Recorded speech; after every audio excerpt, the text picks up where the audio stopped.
Hey folks, and welcome to another episode of Crit Hit Reviews with your host, Arlyeon. On today's episode, I'll be talking about Image and Form Games' tactical turn-based shooter, SteamWorld Heist. Find out if I thought this game was a steal, or if it left me steamed more often than not.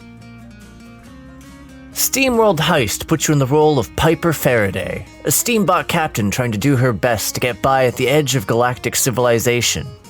In this case, vis-a-vis some good old-fashioned piracy and smuggling.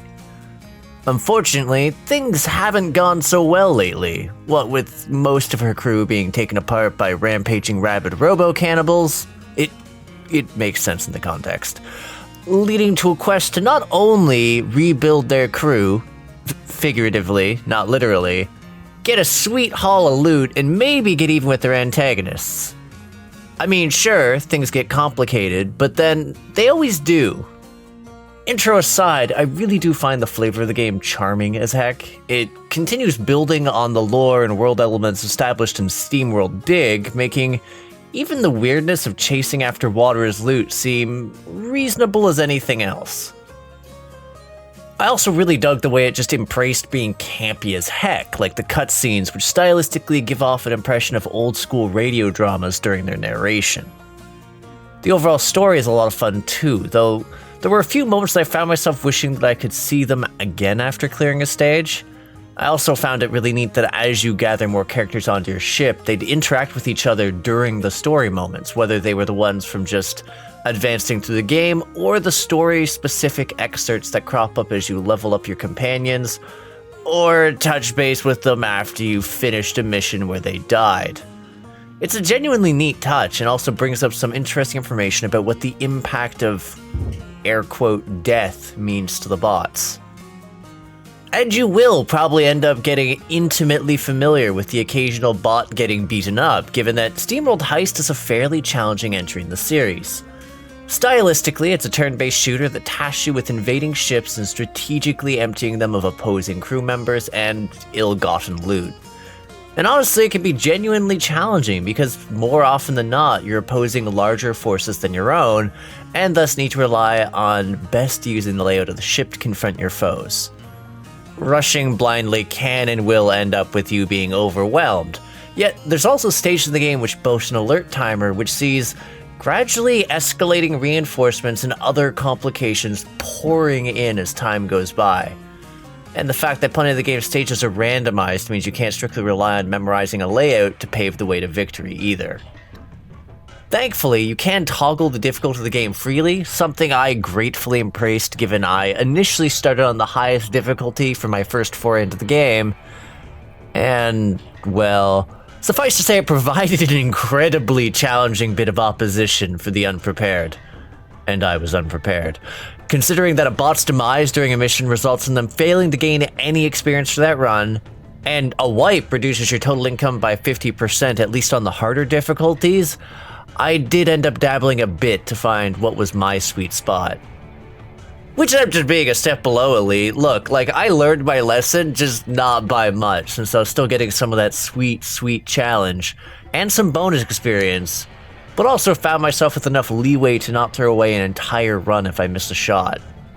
Which translated to me occasionally putting around and shooting the hat off one of my opponent's heads. Not that that serves any sort of tactical purpose, mind you, just Heist provides you the capability of trick-shotting hats off antagonistic automatons you come across, so you can pick them up and add them to your wardrobe. It's a charming and altogether silly option that fits fairly well into the overall vibe of the game. It's also an admittedly terrible use of your turns sometimes when you could be headshotting someone or shooting their legs to cripple their ability to move. But sometimes the call of fashion is hard to ignore. That said, you do have a lot more at your disposal other than simple strategy, as the game provides a fairly dynamic set of crew members for you to find and level up. Each one of these bots possess certain weapon specializations, the likes of which mesh with the distinct set of skills and stats they acquire as they advance to the levels. Thus, even when you have two characters share a similar role, they still end up with rather distinct identities and approaches to combat. And honestly, it was pretty fun to go to my way populating my ship with all the optional characters, especially since while some of them only required water to recruit, others required the game's secondary currency, reputation. Now, reputation was in fact my main motivation for replaying levels, and it comes from clearing a stage by looting the epic swag that's hidden within it, if there is any, and by not losing characters. Any swag missed or characters lost reduces your final score, which can bar you from accessing certain vanity items or being able to purchase bits of useful gear. And considering certain items will ask you to get every bit of reputation that's in an area in the game, it also serves up as a decent motivator to not only master the main levels of the games, but also to explore the side missions. You know, if the pressure of treasure, story, and experience wasn't enough of a motivator. Personally, I really wanted the money, since you start out with some fairly limited inventory space, and you need to buy upgrades to expand how much you can carry. With the sheer amount of characters you acquire by the end of the game, properly stocking up so everyone can have their items and accessories of choice ends up being a rather expensive endeavor. That said, given the game provides a pretty awesome set of weapons to gradually explore and mess around with, including pistols that ricochet off walls and can pierce enemies, multi-firing grenade launchers, and plasma shotguns, the prospect of stocking up an armory can end up being fairly satisfying by the end of the game, especially with the absurd synergies that can be provided by the accessories to boot. Oh, and for those folks in the audience who just might not be satisfied with one playthrough, there is a New Game Plus, so it mainly just lets you keep your hats and your crew from the last playthrough. I also have nothing but fond memories of the soundtrack. As I went through the game, the overall ambient music as well as the battle music was a lot of fun in general. But the simple fact that all the various vocal pieces that crop up during the downtime or after boss fights are done by steam-powered Giraffe is solid, partly because of the pun, but also just because the overall songs make for a great bit of listening. Visually, SteamWorld Heist is also quite nice to look at. The various character designs are inventive, fun, and just altogether silly in all the right ways, which made discovering new allies and enemies alike a lot of fun. It was enjoyable to see differences when you equip different weapons or hats, even if I had trouble keeping mine on the head of my crew members. Overall, pretty darn charming. But wait, I guess that means we've reached the finale, and well, I'm gonna skip the dramatic drum roll just to say that I distinctly enjoyed it as a title. From start to finish, I enjoyed learning the game's system, figuring out the different specialties of the characters. The joy of crashing into a heist and improvising was something that actually kept me coming back to the game.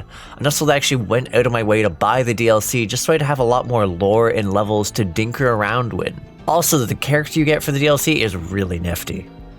So it should come as little surprise that I'd rate the game as a critical hit, as it provides a fun story, an engrossing bunch of gameplay to navigate, and another reason for me to forget to sleep sometimes.